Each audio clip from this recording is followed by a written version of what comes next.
Hi all, and welcome to the Stewardship Network's workshop series that we're doing on wetlands with the Michigan Department of Environment, Great Lakes and Energy. I'm Lisa Brush with the Stewardship Network and really pleased to welcome you all. Thank you for those of you who are opening up the chat box and dropping in where you're tuning in from. Tom, good to have you from Brighton Rec Area Tree Improvement Center. Great to have you here from Standish. Great to see you from Grand Rapids and Marquette, Plymouth. Wonderful. So welcome to all of you. I wanted to just take a moment to welcome you to this webcast with Ann Garwood, who is the supervisor of the Wetlands, Lakes and Streams program with the Michigan Department of Environment, Great Lakes and Energy. This is a kind of a Wetlands 101, Introduction to Wetland Protection for local officials. Again, I'm Lisa Brush. Wanted to just take a moment to welcome you to this and the upcoming series. Maybe Rob, you can drop into the chat. We'll have a couple more to add, but you can drop into the chat the link to the additional webinars that we're going to be doing on wetlands for homeowners. And great, Emily, glad to have you here from Benzie. Great to see you here from Ann Arbor, Theo. It was another webinar announcement. Emily, we'll drop that into the, we'll drop the archive into the chat there. Thanks, Rob, for dropping that in there. And stay tuned for more wetlands workshops from us. And with that, I want to turn it over to Ann. Ann, thanks so much for being with us. Thanks. Yeah, I'll turn my camera on here just for a second, say hi to everyone. Hello, I'm Ann Garwood. I am supervisor of the Wetlands, Lakes and Streams unit, as Lisa mentioned, and we have been partnering with the Stewardship Network on a series of these wetland focused webinars. It's been really successful. We are very excited about this project. And today I'll be talking about sort of the overview of federal, state, and local wetlands protections options. And we are really hoping to reach a lot of you to talk about the value of having additional local protections and sort of what some of those options are, how it fits into the state federal protection of wetlands as well. So I'm going to turn my video off so you don't stare at me talking the whole time, and I will get started. Let's see. Okay. So the outline of today's presentation is really just, we're going to focus on what are the importance of wetlands, the values that they provide, what is the existing state and federal framework for wetlands, lakes, and streams protection in Michigan, talk about local protection of these resources, and then potentially some upcoming workshops we're hoping to do as well. So I have to move my screen a little bit so I can see what's going on here. Why are wetlands important is really what we want to get into, and the values that they provide to everyone. A lot of this is going to be review for most of you, but we do want to cover it in this presentation today. So they provide flood and storm control. Wetlands provide flood absorption and storage capacity on the landscape. As we know, they provide wildlife habitat functions, breeding, nesting, feeding grounds, cover for all different kinds of wildlife and waterfowl, including migratory species and threatened and endangered species. In fact, at least 41 of the state listed threatened and endangered species in Michigan depend on wetlands at some point in their life cycle.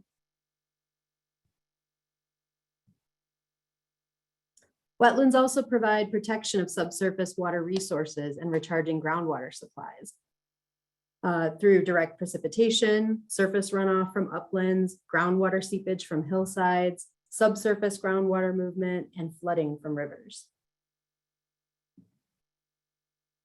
They provide pollution treatment through filtration of both chemicals and biological nutrients.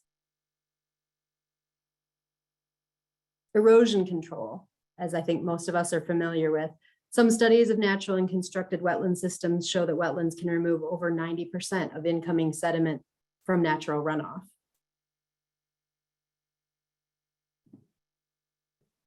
Nursery grounds and sanctuaries for fish, including nesting, spawning, rearing, and cover habitat, macroinvertebrate nutrients, and a food source. Wetland plants and trees provide shade and woody debris, and erosion control, as we already mentioned.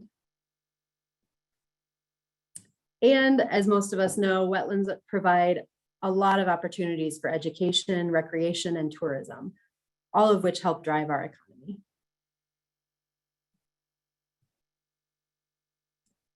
In 2003, there was a survey of Michigan residents really asking about their recognition of the benefits provided by wetlands. And as you can see, a very high percentage of Michigan residents did understand and value wetlands for many of the functions they provide, including wildlife habitat, fish habitat, flood control, wildflowers, and water filtration. So I'm going to start getting into how wetlands are protected in Michigan. The Water Resources Division in EGLE, which is who I work for, we protect and monitor a lot of the surface waters of the state of Michigan, as well as groundwater. We cover 4 Great Lakes, over 3,000 miles of Great Lakes shoreline, 11,000 inland lakes, 36,000 river miles, 6.5 million acres of wetlands, and the groundwater.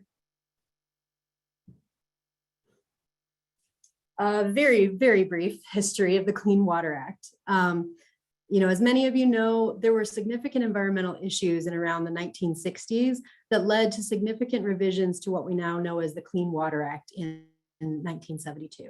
The Clean Water Act objectives to restore and maintain chemical, physical, and biological integrity of the nation's waters.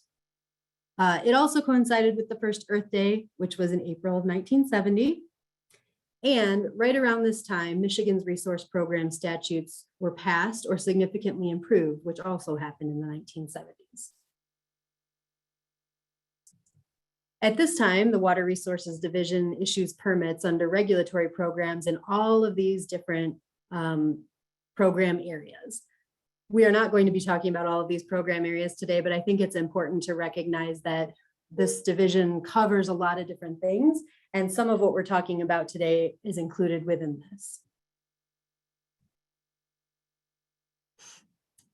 We like to use this diagram to give sort of a landscape perspective of wetlands, lakes, and streams protection, and sort of demonstrate all the different locations on the landscape where these regulations at the state level come into play. So the parts that are listed on this diagram, in particular, parts 303, wetlands protection, and part 301, inland lakes and streams protection, are primarily what I'll be talking about.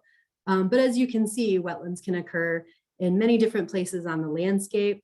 They can occur in isolated locations, along inland lakes, within floodplains and riparian areas on rivers. They can occur on the Great Lakes. They can occur within sand dunes. They're all over.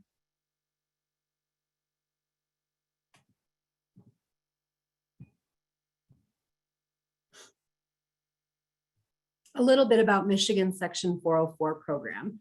When I say Michigan Section 404 program, what I'm referring to is Michigan is one of only 3 states that has assumed the authority to administer Section 404 of the Federal Clean Water Act. Our program has served as a national model of natural resource protection and streamlining of state, federal, and local regulations for over 35 years, getting close to 40 years at this point. Michigan's Wetland Protection Act was written specifically with the intent to support state assumption of the federal Section 404 program. This gives a little timeline about how this all played out. So in 1972, the state of Michigan passed a Protection Act on inland lakes and streams, which regulated activities on those water bodies. In 1977, the Federal Clean Water Act was amended to allow state administration of the 404 program. In 1979, Michigan's Wetland Protection Act was initially passed with the intention of assuming the 404 program, and was written with language that would be used to support state assumption. In 1983, Michigan and EPA signed a memorandum of agreement, which was revised later in 2011. This MOA provides approval of the assumption of Michigan's Section 404 program. Then in 1984, Michigan and the Army Corps of Engineers signed an MOA as well. This MOA designates navigable waters over which the 404 program authority is retained by federal agencies. So in 1984, Michigan fully assumed administration of the regulatory program for most waters.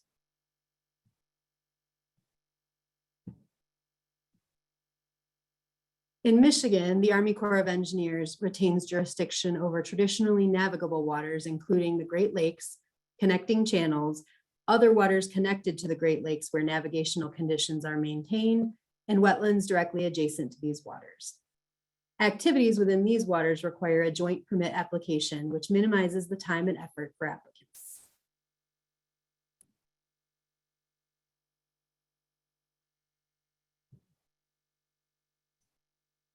Michigan's program is required to be consistent with the federal program, but not identical. So a state Section 404 program must meet Federal Clean Water Act standards to protect interstate resources and to ensure a level playing field in the National Wetland Permit Program. An approved state program shall be conducted in accordance with the requirements of the Federal Clean Water Act and this part. And while states may impose more stringent requirements, they may not impose any less stringent requirements for any purpose. To clarify, Michigan's 404 permits in an assumed program are issued under state law. This means that the policies and procedures can be specific to state needs as long as they are federally consistent. And that's what we have in Michigan. It also means that the state is able to meet our public trust responsibilities and protect riparian rights through these permits. As I mentioned, we do operate under a memorandum of agreement with EPA, which defines the federal and state roles and administration of the 404 program. EPA is responsible for oversight of Michigan's 404 program and to ensure that it's operated in a manner consistent with federal law. Should Michigan's program fail to maintain federal consistency, a return to separate state and federal permitting would be required. Certain types of applications are subject to federal review in Michigan and certain types of other actions. The drafting of general permits, major discharges, potential effects to federally listed threatened and endangered species, impacts to interstate waters, impacts that may involve toxic pollutants, discharges located in proximity to public water supply intakes, and discharges within critical areas identified in state and federal laws. Michigan's program does provide effective resource protection. We currently have just under 6.5 million acres of wetlands. Initially, 10.7 million acres of wetlands existed in Michigan prior to European settlement, but this number had dropped to about 6,500,000 million acres in 1978. However, since the passage of Michigan's wetland protection laws in 1979, the rate of wetland loss has declined dramatically. The rate of decline slowed initially to about 1,600 acres of loss per year between 1978 and 1998, and slowed further to approximately 1,100 acres of loss per year between 1998 and 2005. There are a lot of benefits to Michigan's 404 program. As I mentioned, there's effective resource protection. It also provides clear definitions for regulation, faster permit decisions. It reduces the regulatory burden through a consolidated state permit process and joint permit application with the Army Corps of Engineers.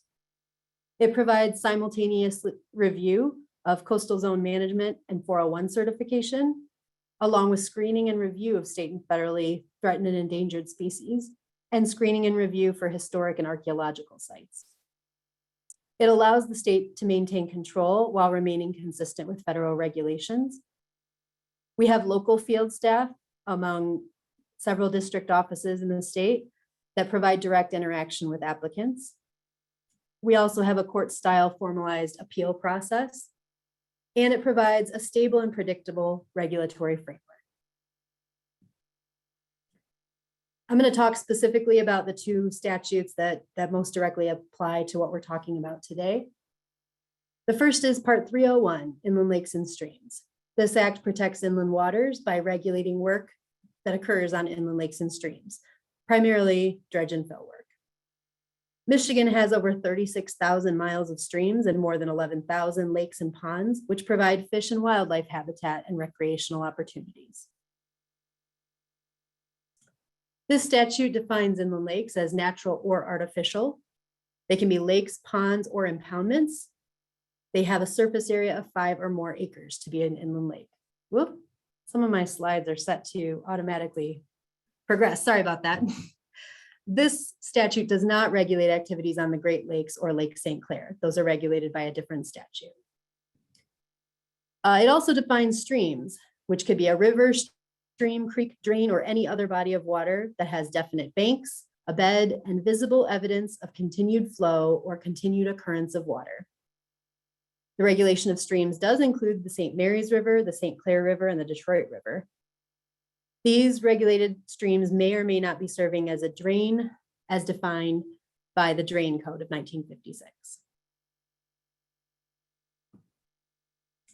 This statute regulates dredge or fill of bottomland, construction, enlargement, extension, removal, or placement of a structure on bottomland, construction and reconfiguration of marinas, creating, enlarging, or diminishing an inland lake or stream, structurally interfering with the natural flow of an inland lake or stream, constructing artificial waterways that ultimately connect to or are located within 500 feet of existing inland lakes or streams, or connecting any natural or artificial water with an inland lake or stream. Some common examples of the kinds of projects that are required to get permits from the state under the statute include shore protection, permanent docks, dredging, fills for beach areas, outfall structures, ponds and basins, bridges and culverts, stream relocations or enclosures, and stream restoration projects.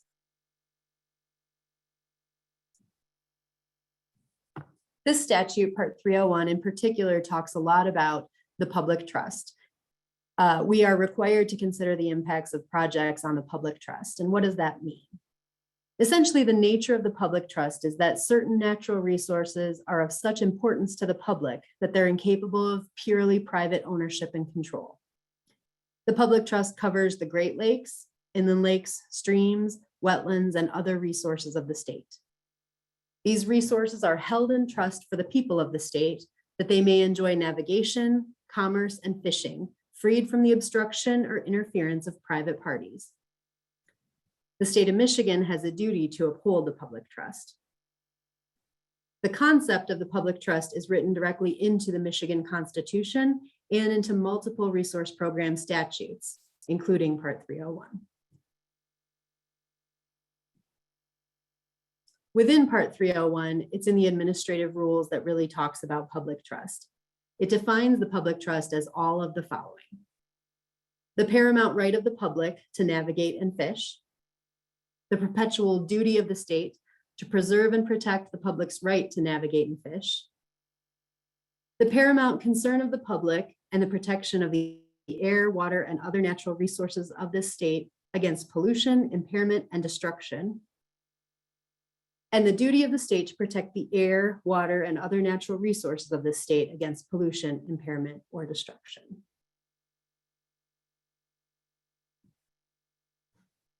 Under Part 301, we also have to consider the impacts of projects on riparian rights and ensuring that riparians who have these rights are able to exercise them on Michigan's waters. These rights are those which are associated with the ownership of the bank or shore of an inland lake or stream. All the rights accruing to the owners of riparian property, including the following, are subject to the public trust. And that means they have a right to exercise these things, but they have to do it in a way that maintains protection of the public trust. These are access to navigable waters, dockage to boatable waters, use of water for general purposes such as bathing and domestic uses, and title to natural accretions. In administering the Inland Lakes and Streams statute, we focus a lot on activities on the bottomland. So what is the bottomland? It is the area of land that lies below the ordinary high water mark of an inland lake or stream, and it may or may not be covered by water. The ordinary high water mark is the line between upland and bottomland that persists through successive changes in water levels. Although the water levels will go up and down on these resources, there is a point at which there are visible characteristics on the landscape that indicates an ordinary level. below the presence of this location, the action of the water is so common or recurrent that the character of the land is actually marked distinctly on the upland or from the upland. We have developed a series of YouTube videos that go through what the ordinary high water mark is, different ways to locate the ordinary high water mark, features to look for on the landscape, challenging situations, and that is available at this link that I have included on the page here.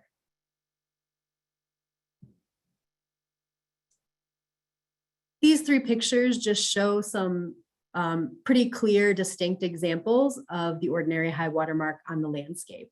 As you can see, there's a mark on a seawall that indicates an ordinary high water mark elevation. There's a visible line along a river where the gravel and cobble substrate changes to a vegetated bank. And then there's this mowed lawn where you can see there's a change from dense lawn vegetation to sort of more barren exposed bottomland. Those all represent the ordinary high water mark. So when making decisions on permits under this statute, the department shall not issue a permit if the structure or project will adversely affect the public trust or riparian rights.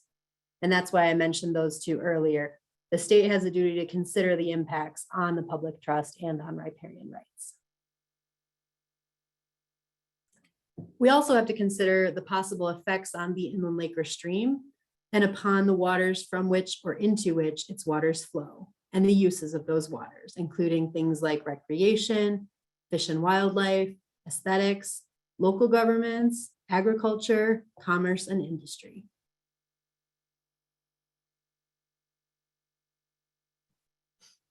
The department shall not grant the permit if a structure or project will unlawfully impair or destroy any of the waters or other natural resources of the state. And a project completed under this part shall not cause unlawful pollution as defined in Part 31.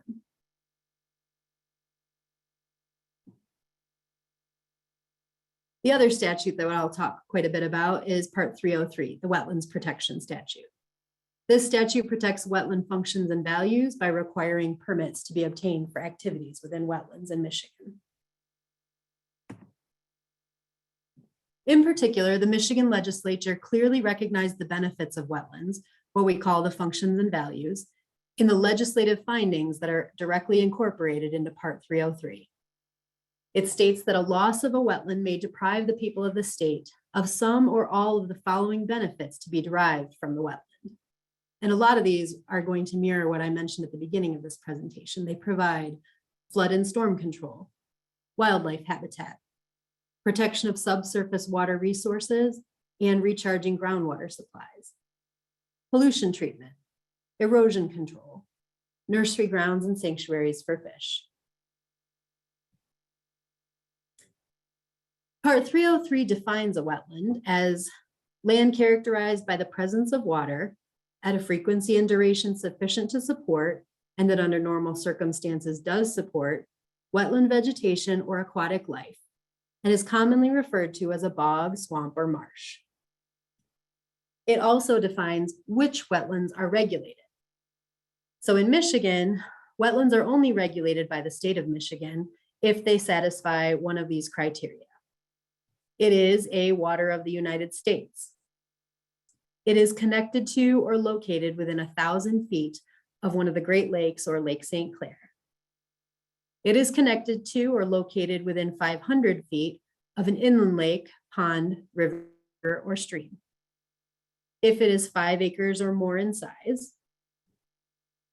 If there is the documented presence of an endangered or threatened species, or if it is a rare and imperiled wetland type.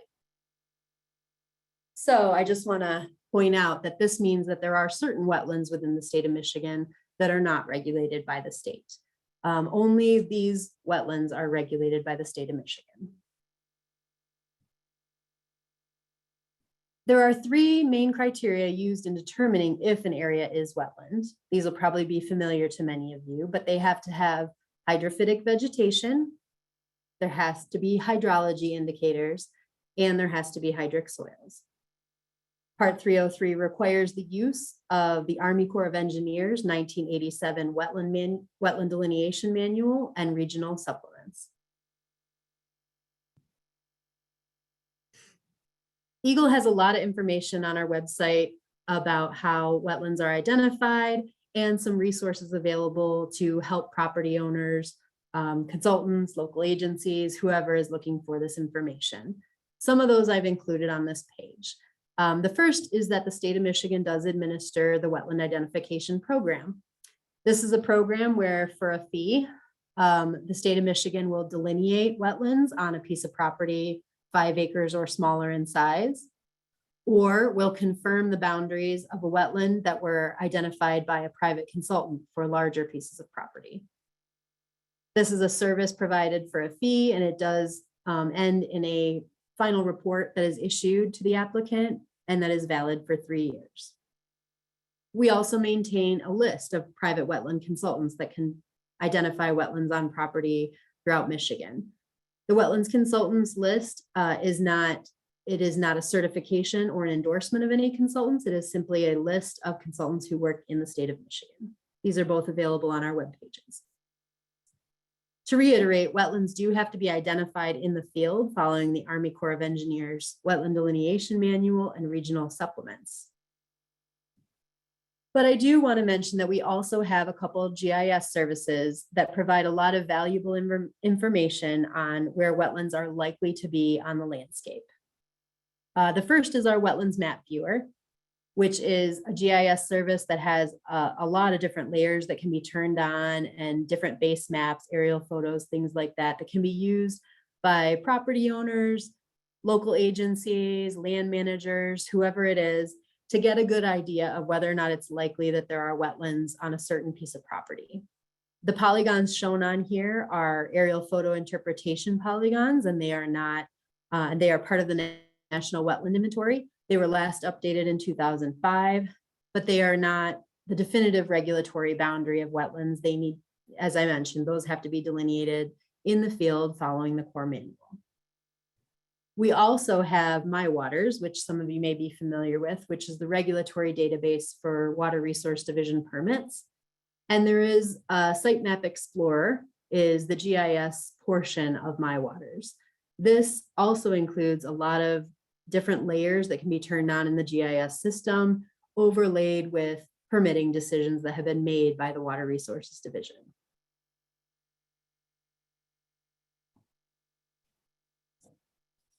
Part 303 has specific regulated activities.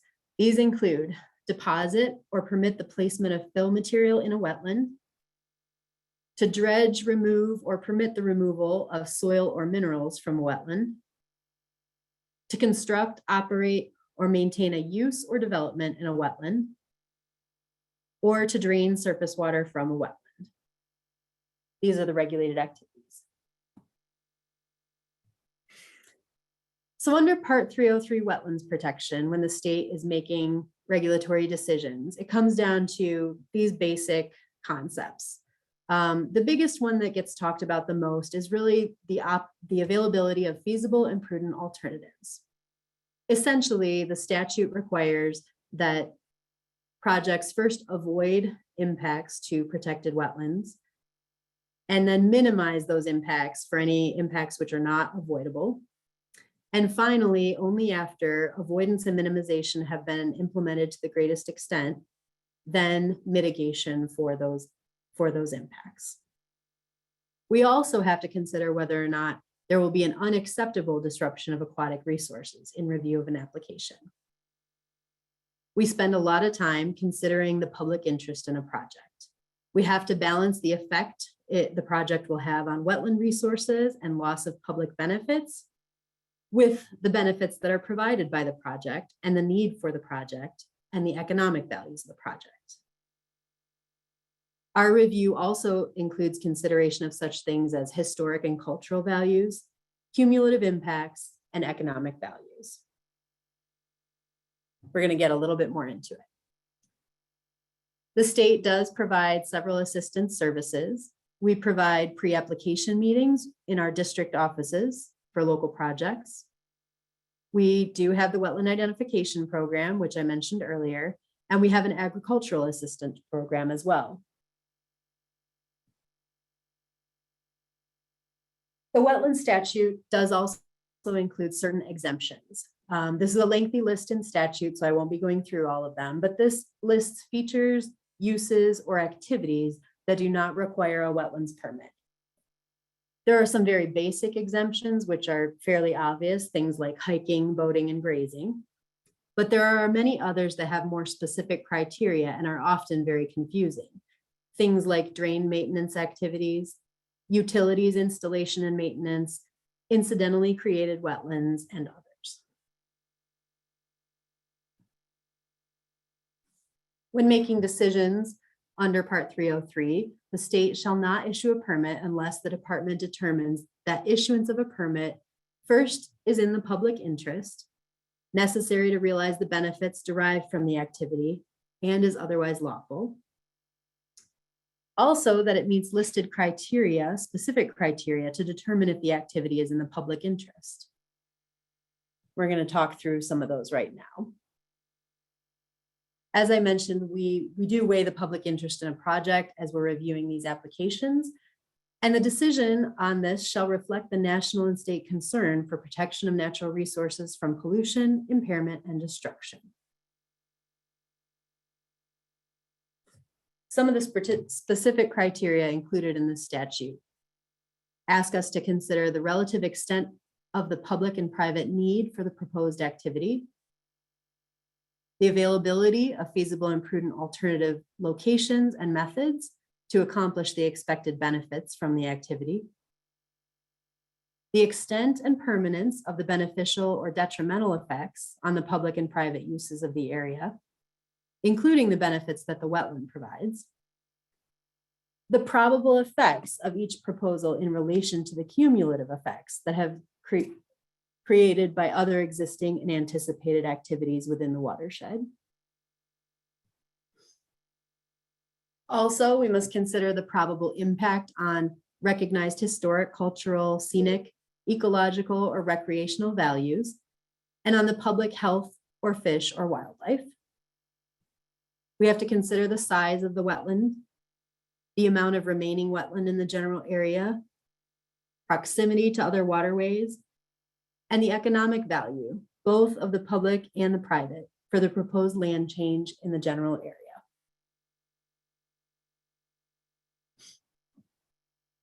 In addition, a permit shall not be approved unless the department determines the issuance of a permit considers the findings of necessity made by other state agencies, and that an unacceptable disruption will not result to the aquatic resources, including demonstrating wetland dependency or that no feasible and prudent alternative exists. There are many different things to consider when dealing with this unacceptable disruption of aquatic resources. To determine this, there's criteria set forth in legislative findings and the public interest. We have to consider all of that, the functions and values wetlands provide for the public, as well as that public interest criteria I talked about already. The loss of wetland functions and values may have very far-reaching impacts. One of those, for example, is the cumulative impacts.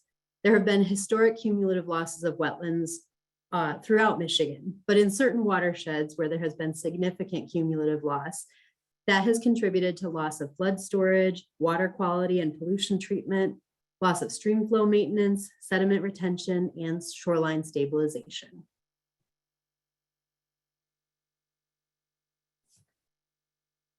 We also have to talk about environmental justice. Environmental justice communities may be disproportionately impacted by environmental hazards, including higher pollution burdens and vulnerability. This can exacerbate the cumulative impacts of wetland losses within these environmental justice communities. And when thinking about climate change, the effects of climate change in Michigan are likely to result in more severe storm events, flashier streams, and exacerbated flooding problems after storm events. Watersheds that have lost significant wetlands are not well suited to adapt to these changes, and protection and restoration of wetlands within these watersheds are recommended as some primary climate change adaptation priorities.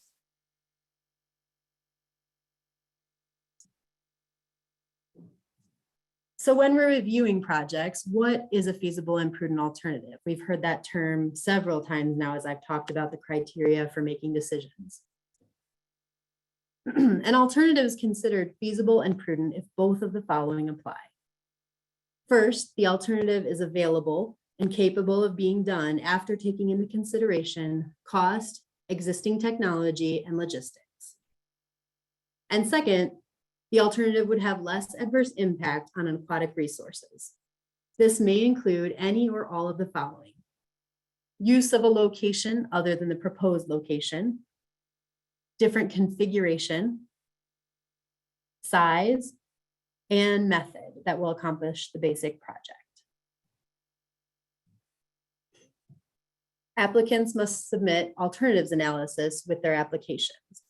And in this, some of the things that can be considered or provided as potential alternatives to a project include alternative construction technologies. These example pictures show a culvert for a stream crossing, a large widened elliptical culvert, or an open bridge. Those are all different technologies to accomplish the same basic purpose of crossing a stream. May consider alternative project layouts and designs.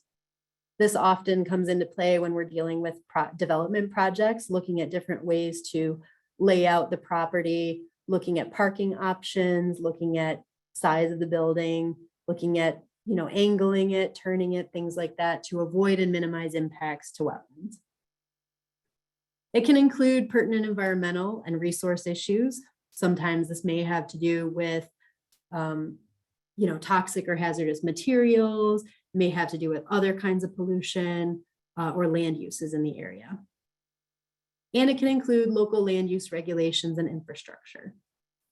This isn't an exhaustive list, but they are some of the most common things that we're dealing with when looking at alternatives to a project. So essentially, there's a specific order that we have to look at when reviewing applications. And I already mentioned this a little bit. First, we have to look at avoiding impacts with the project to the extent possible. And that's really where site plan kind of comes into play, really looking at, are there opportunities to avoid impacts to these wetlands? And then minimizing the impacts that do occur from a project, and only after avoidance and minimization have been completed on the project design, then we get to the conversation about mitigating for those impacts.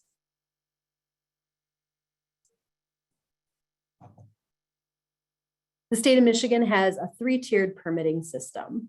We have general permits, minor projects, and public notice projects under Part 301 and 303.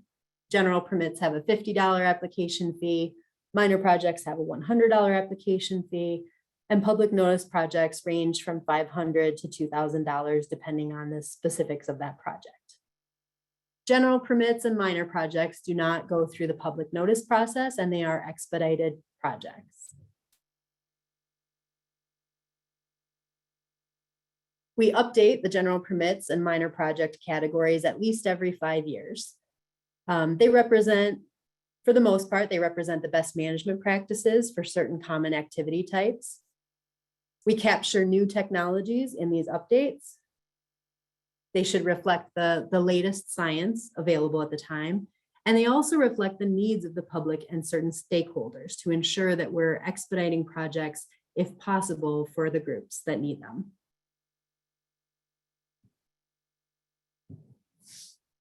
All right, I'm going to pivot now and really start talking about options for local protection to sort of fill the gaps in the state and federal protections that are existing. Local governments are well suited to integrate local resource protection into land use decisions and site planning. They have a lot of local knowledge and support. I took these 2 quotes almost directly from one of the guidebooks I'll mention at the end here, but I really like them, and I think it's important to recognize that there are gaps in protection of these resources at the state and federal level. Our statutes only regulate certain wetlands and certain activities. There are additional protections that can be offered at the local level that is different than what the state of Michigan can do. Proactive efforts by local governments to preserve the quality of life in their communities are part of the rich history of home rule in Michigan. Local decision makers have numerous land use tools available that can help them effectively and with little cost to protect sensitive landscapes valuable to their community. Building permits, zoning authority, natural features ordinances, enforcement of sanitary code and soil erosion control review all fall under the authority of local governments. And with each of these areas exists an opportunity to protect wetlands, lakes, and streams. So what are some of the reasons that you may want to pursue additional local wetland protection? It can provide watershed management for flood control reasons, water quality and runoff treatment, erosion protection, groundwater recharge, climate change adaptation, aesthetics and quality of life benefits, fish and wildlife habitat, wildflower and natural areas habitat. They provide educational opportunities and recreational opportunities within a community.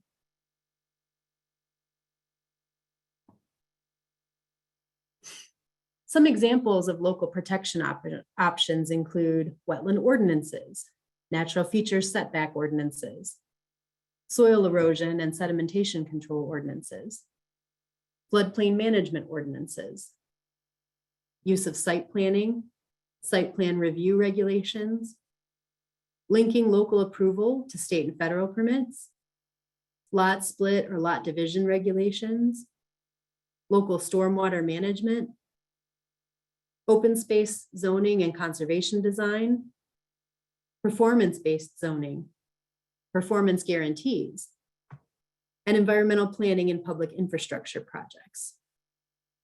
These options range in complexity, coordinating state permits to standalone local ordinances are sort of various ends of the spectrum.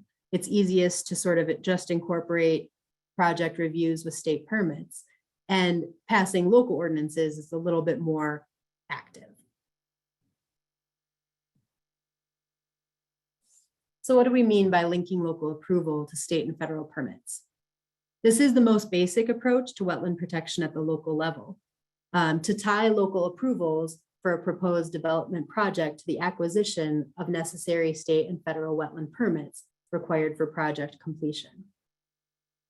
This option ensures that wetland issues are considered earlier in the planning process. It facilitates communication between local government and federal and state regulatory agencies. It ensures that wetlands are regulated to state and federal standards at a minimum, and it provides information on water resources to the local governments with little additional cost. And it helps local governments better understand the environmental aspects of a project design, utilizing the existing regulations rather than creating new ones.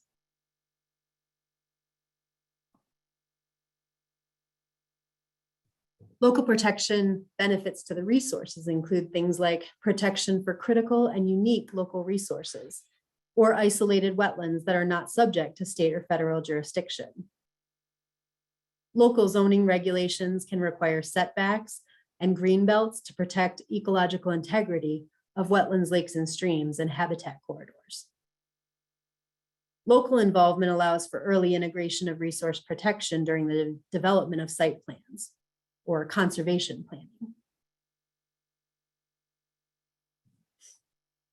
Natural shorelines, in particular on inland lakes, includes a lot of ecological benefits.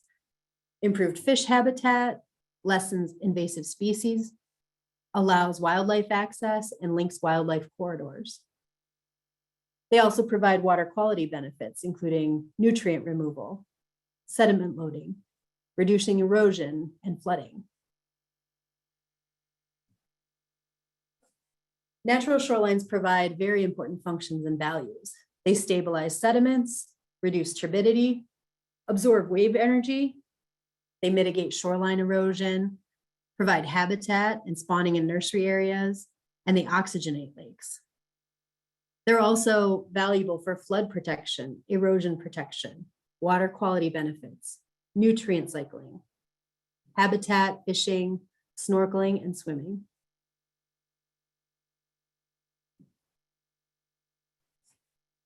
There are also local protection benefits to applicants for project. It can reduce cost and time delays resulting from proper planning for projects. It can make the permitting process go a lot smoother when they've coordinated among the state and local agencies. Local governments can provide incentives, density bonuses, variances, and other things. Complete applications might expedite state and federal permit processes, helping projects move forward faster. And it can avoid violations and conflicts with other laws when done at the local level as well.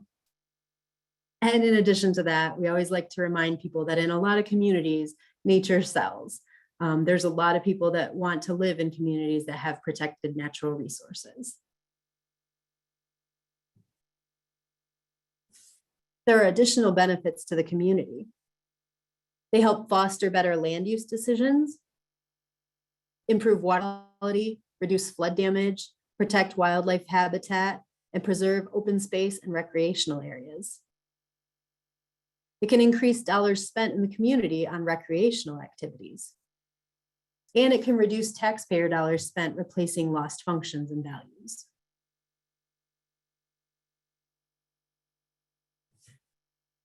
These communities often experience reduced costs compared to conventional landscape maintenance. Natural areas naturally discourage geese. Geese are drawn to mowed lawns primarily, but protection of wetlands and natural shorelines, for example, will discourage geese in these areas. And they can strengthen community experiences through bringing natural experiences to the public in urban areas, creating a unique identity for a community, and increasing the marketing potential.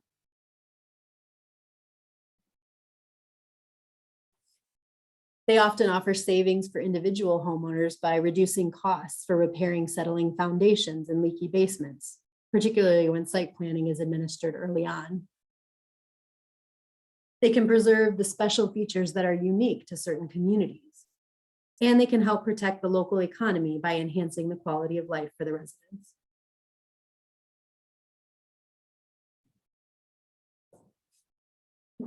We have worked with partners to develop 2 guidebooks that include more detailed and more specific examples of options for local governments to protect wetlands and inland lakes.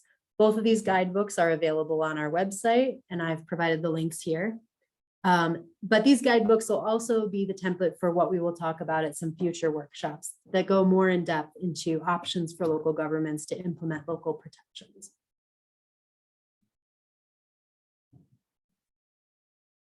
In September, later this year, we're hoping to provide a more focused workshop specific to local governments and options for those.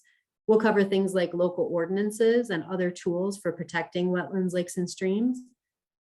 And we highly encourage local governments to consider local protection ordinances to fill the gaps of state and federal protections. One example, isolated wetlands and vernal pools.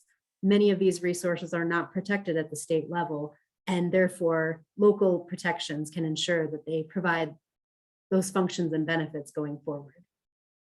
Also, local governments can provide setbacks, which maintain the integrity of local natural resources.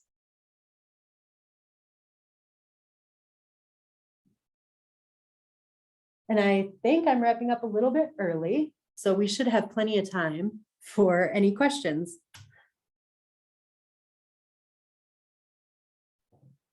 Yes, thank you so much. So here, I'm just getting into the Q&A real quick. So the first one we have from Emily B, and I'm not sure if somebody responded in the chat about this, but she's asking, could we have some examples of wetlands that weren't counted on the criteria? I think she's getting at those wetlands that are protected. Primarily, these are small wetlands or isolated wetlands. So in many cases, they're wetlands under 5 acres in size that are located more than 500 feet from a lake or stream. And those wetlands, in many cases, would not be regulated at the state level.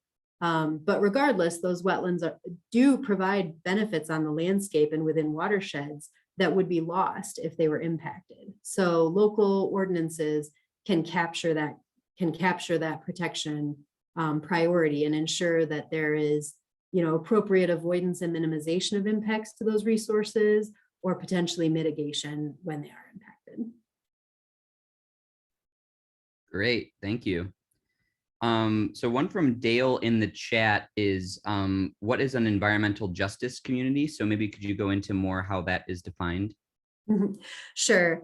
And I should clarify that I am not an environmental justice expert, but environmental justice communities essentially are those communities that have been disproportionately impacted by environmental or social factors through time that have led them to be particularly vulnerable to other environmental issues. Some examples may be communities that have lost a lot of their flood storage, and now they are, disproportionately affected by storm events or things like that. It can include communities with social issues, where there are language barriers or things like that. Michigan has a pretty robust environmental justice webpage and environmental justice program, and they've been rolling out I had a screenshot of it on my slide. They've rolled out the environmental justice screening tool. It is in draft form now, but it'll be finalized soon probably, which includes a lot of different data layers that were used to evaluate communities across the state and identify those that have experienced loss of environmental functions or exposure to environmental hazards and social issues that have made those communities more vulnerable to additional impacts in the future. Great. In some cases, those communities would coincide with areas that have lost a lot of wetlands. So, right, that makes sense. Thank you. Yep. So Barbara asks a very timely question. Do you see any impact on EPA involvement in this, considering today's Supreme Court decision?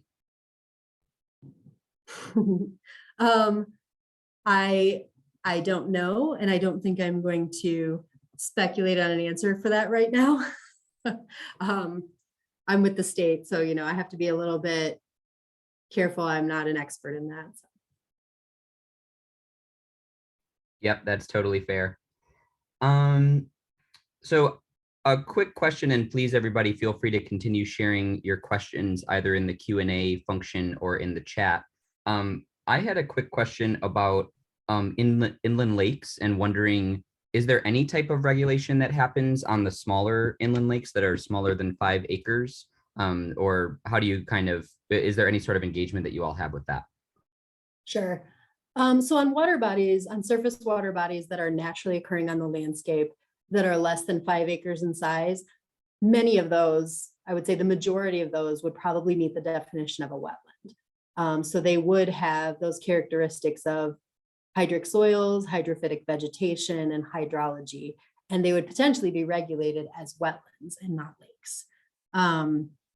There are certain features that may not include that, but primarily those would be like human-made features or human-managed features. But by and large, those water bodies that are less than 5 acres in size would meet the definition of a wetland.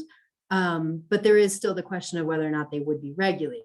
So they would be regulated if they're located within 500 feet of a lake or stream or 1,000 feet of the Great Lakes. But if they're isolated and under 5 acres, there's the potential that they would not be regulated at the state level. Great, thank you. So I was personally really intrigued about the section on public trust, and I was wondering if you had any examples of situations that were complicated in managing those different desires. Obviously, we want to respect everybody's right to use these natural resources, but it's also up to state agencies and others to make sure that they're protected and can be used in the future. And so I was just wondering if you had any examples of situations where you had to manage those different expectations or responsibilities. Yeah. Public trust can get very complicated, and there are a lot of different complex and unique situations. I guess I would say, for example, on an inland lake, a project that was proposing to occupy a substantial portion of bottomland for a private purpose.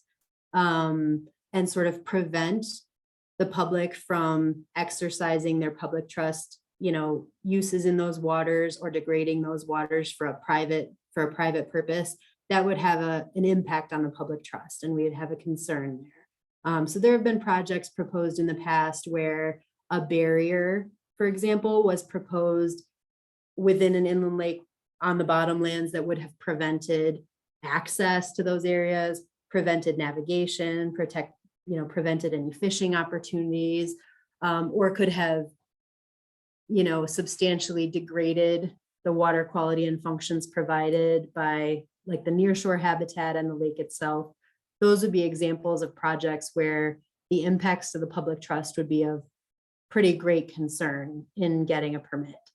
I don't want to give like a lot of specific examples because every situation is very different based on the, the site itself, the project purpose, those kinds of things. But I hope that helps clarify sort of that those kinds of issues come into play quite a bit.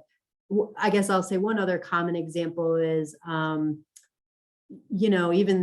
even crossings or structures over bottomlands that have the potential to prevent the public from navigating or prevent the public from accessing certain areas, that those kinds of things can have a very significant impact on the public trust resources. Great, thank you. Another more general question that I was curious about is managing between, looking at the historical record of how lands have existed versus understanding that, we live in a changing landscape, obviously climate change and changing development patterns. How do you kind of balance or prioritize between restoring something or maintaining what it has been historically versus, moving with the change in order to prioritize other areas of concern? Mm-hmm. I probably don't have a short answer for you. I would say, we're bound by the review criteria in the statute, which essentially prioritizes avoiding impacts to existing wetlands or lakes or, existing resources on the landscape first and foremost. But when there are sort of unavoidable impacts, I do think there is pros and cons weighing that has to happen with the benefits that are currently being provided by those resources versus the potential benefits that could be provided through, sometimes it's mitigation or sometimes it's protection of additional resources elsewhere, those kinds of things. I think that every project is pretty specific to the landscape position and the resources that are on that site. But certain, for example, certain communities that have lost a lot of flood storage, we'll use as an example, it may be appropriate to prioritize restoration or protection of wetlands that are specifically providing flood storage or that could provide additional flood storage in the future because of the local loss of that function.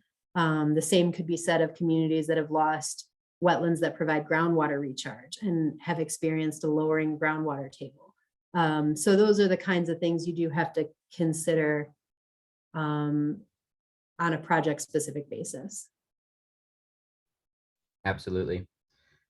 So once again, I'd like to invite any attendees to please share your questions in the chat or in the Q&A. And as we're starting to wrap up here, I was just wondering, Anne, if you had any final thoughts, and we just really appreciate you for taking the time to present to us today. And thank you to everybody that has been joining us for the last hour. Yeah, thanks. I guess the only other thing I'll say is we are really hoping to have some more in-depth workshops specific to local government options coming up later this year. And I hope a lot of people will be interested in participating in that. And I hope everyone has a better understanding of sort of the structure of federal, state, and local protection of these reasons.